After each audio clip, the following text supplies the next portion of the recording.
Hi everyone, my name is Caitlin Lin, and this is the 3 most important things everyone should know about Confucianism. There's a lot of things that you can search up on the internet about Confucianism, but no article or video will tell you what are the most important things. I believe that knowing what Confucius taught, how it's practiced today, and its controversy are most important because knowing the values of a religion or any system of belief can help you understand it and its people. It's also important to know how it is practiced in the present day so you can understand how Confucians around you practice their religion. Additionally, the debate over Confucianism as a religion poses great importance because it makes us ask ourselves a paramount question: what is a religion? Confucius, whose philosophy created Confucianism, placed an emphasis on two key values, Ren and Li. Ren, or humanus, refers to the golden rule: do not impose upon others what you yourself do not want. In short, treat others the way you want to be treated. However, Ren can also refer to a broader group of values known as the five virtues: humanus, justice, ritual propriety, wisdom, and integrity. Ren is a type of self mastery where you want to overcome selfish desire and always take the high road and bring out the best in others. On the other hand, there is Li, or ritual propriety. Some rituals Confucius refers to are everyday manners, etiquette, and civility. It basically means doing the right thing at the right time. An example would be holding the door open for someone who's older than you. Confucius believed that Li helps humans interact better, in the sense that humans were connected to each other through their relationships with other people. Therefore, it's important that humans treat others with utmost respect. Together, Ren and Li act as the key to social harmony. This is important to know because social harmony is the ultimate goal of Confucianism, much like how reaching enlightenment is the ultimate goal of Buddhism. If you understand what Confucius taught and how his followers tried to attain social harmony, you'll understand his followers more and the justifications behind their actions. Understanding how people come to make their decisions is a very important part of being able to empathize with others.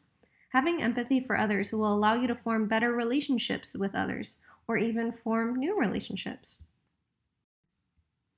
Something I personally didn't know that is a Confucian ritual is ancestor veneration. I always thought that it was a part of Chinese and East Asian culture, but that's because it's one of the most widespread Confucian practices. Ancestor veneration is extremely important in Confucianism, which places an emphasis on forming harmonious relationships with others. It's an expression of filial piety in Confucianism, which is important because filial piety allows you to show respect and thanks to those who brought you in this world. In practice, most Confucian families have a shrine in their home, which is dedicated to their ancestors. These shrines typically have prayer tablets that are said to house the spirits of your ancestors, and they also have candles, incense burners, and plates for food offerings. Ancestor rites are typically held on the death anniversaries of your ancestors, and on certain holidays such as Tomb Sweeping Day, relatives will clean the graves of their ancestors and decorate it with flowers or fruit. Ancestor veneration in Confucianism is important to know because it is the most widespread Confucian ritual, to the point where it's so common, it's believed by many to be a part of Chinese and East Asian culture.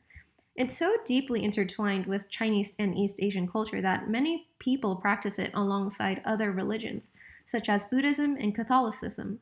To understand ancestor veneration is to understand a central practice of Confucianism, but also to understand a practice that so many people around the world partake in, even if they're not Confucian.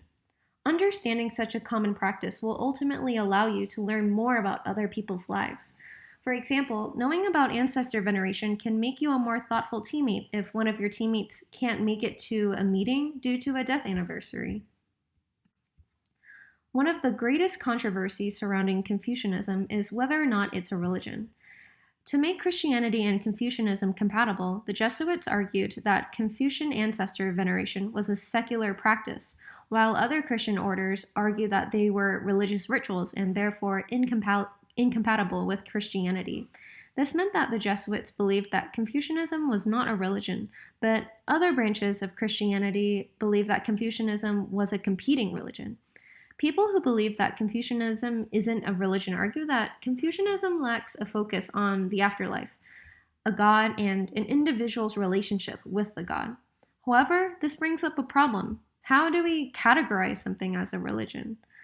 I believe that we should keep our definition of religion as open as possible so we can understand what a religion can be. Therefore, it's important to know why there's such controversy around Confucianism. This controversy can also apply to other religions, such as Hinduism and Buddhism. Keeping our definition of religion open can show how we can expand it by comparing religions to one another. Naturally, the more we compare religions, the more we learn about religion in general. In conclusion, what Confucius taught, ancestor veneration, and the controversy surrounding Confucianism are the three most important things to know, because knowing these three things will help you understand others better and learn more about religion. I hope you understand why it's so important to know these three things, and I hope you have a great day.